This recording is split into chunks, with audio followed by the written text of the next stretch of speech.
নমস্কার, কেমন আছেন সবাই? কুকুই ঝুমাতে সবাইকে স্বাগত। আজকে আপনাদের সামনে একটা রান্না শেয়ার করব, ডিমের কোরমা। এটা আমি আমার স্টাইলে করেছি, অনেক রকমভাবে হয়। আমি এটা একবার মানে করেছিলাম বাড়িতে, খুব সুন্দর খেতে হয়েছে, তা আমি আপনাদের সাথে শেয়ার করছি। আবার বলছি, এটা আমি আমার মতো করে করছি। অনেক রকম হয় ডিমের কোরমা, তার জন্য আমি দুদিকটা এরকমভাবে চিড়ে নিয়েছি, আগে সেদ্ধ করে। এখানে আমার 8টা ডিম আছে। আর এখানে এটা পুরোটাই সাদা তেলে হবে, আর হলুদ ব্যবহার করব না। এখানে আছে আদা রসুনের পেস্ট, চিনে বাদাম, যে চিনে বাদাম আমরা খাই সেই বাদাম পেস্ট করা, নারকেল পেস্ট করা, 3টে কাঁচা লঙ্কা, আর এখানে আছে পেঁয়াজ মানে গ্রেট করা, আর একটু লঙ্কার গুঁড়ো লাগবে। আমি এটা কোনো রকম হলুদ ব্যবহার করব না। আমি একটু লবণ ছড়িয়ে দিচ্ছি, দিয়ে ডিমগুলো হালকা ভেজে নেব।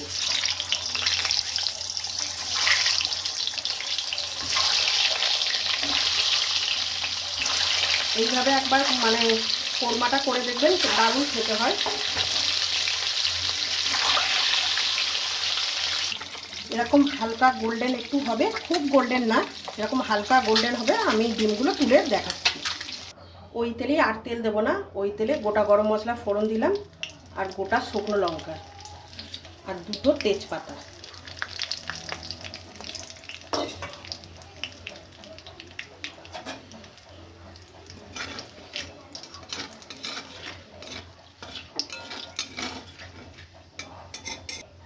এবার গ্যাসের ফ্লেমটা আস্তে করে আমি গ্রেট করা পেঁয়াজটা দিয়ে দেবো।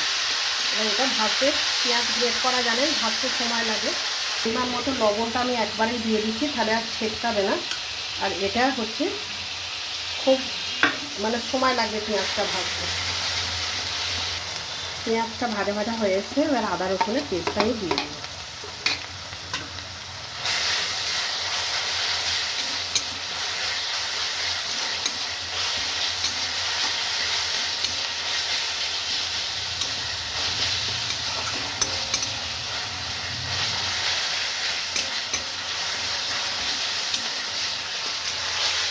এটা পোলাওয়ের সাথে, পরোটার সাথে দারুণ যায়, ভাতের সাথেও ভালো যায়, তবে পোলাওয়ের সাথে খুব ভালো যায়, আর পরোটার সাথেও দারুণ যায়।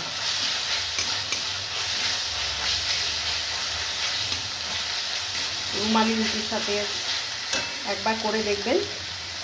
এবার আমি বাদাম বাটাটা দিয়ে দিই।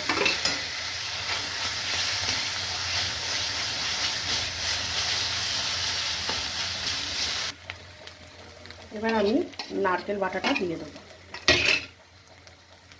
যে যেরকম ঝাল খাবেন, আমাদের একটু ঝাল খায়, একটু লঙ্কা দেবো। এটাতে একটু সামান্য পরিমাণে মিষ্টিও পড়বে। এবার আমি সামান্য জল দিয়ে এটাকে খুব ভালো করে কষবো, নাহলে বাদাম আছে তো ধরে যাবে। খুব ভালো করে কষানো আছে, এটা কিন্তু লো ফ্লেমে কষাতে হবে, যেহেতু বাদাম আছে নারকেল আছে, নাহলে তলাটা ধরে যাবে। দিয়ে খুব ভালো করে দেখুন তেলটা রিলিজ করে গেছে, তার মানে কষানো হয়ে গেছে। আর 2 মিনিট আমি জাস্ট কষিয়ে নেবো। একবার ট্রাই করে দেখবেন, দারুণ লাগে খেতে।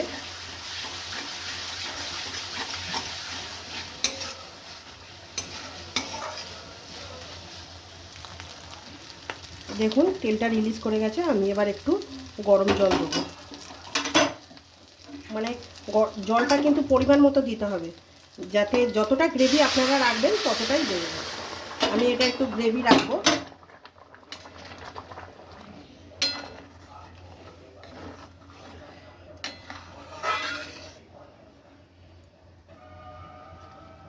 এবার ফুটে গেছে, আমি ডিমগুলো দিয়ে দেবো।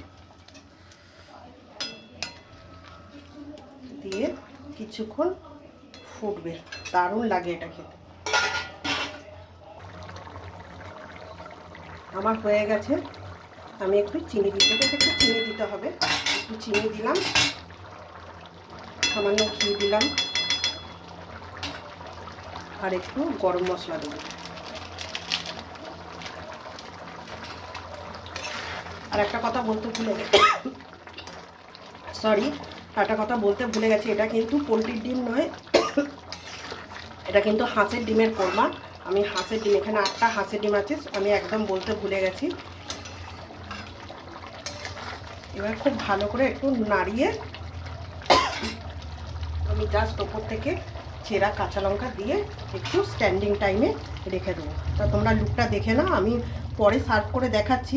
এটা ফ্রায়েড রাইসের সাথেও খুব ভালো যায়, আর এটা আমি আমার স্টাইলে করেছি, বারবার বলছি। এবার একটি কাসুরি মেথি আমি জাস্ট ওপর থেকে ছড়িয়ে দিলাম। এবার স্ট্যান্ডিং টাইমে আমি জাস্ট 2 মিনিট রাখবো। তা তোমাদের কেমন লাগলো অবশ্যই কমেন্ট করে জানাবেন, আর যদি ভালো লেগে থাকে লাইক শেয়ার করে দেবেন, আর প্লিজ আমার চ্যানেলটিকে সাবস্ক্রাইব করে দেবেন, দিয়ে আমার পাশে থাকবেন। আমি তবু এটা সার্ভ করে দেখাচ্ছি। এটা একটু 2 মিনিট স্ট্যান্ডিং টাইমে আমি রেখে দেবো।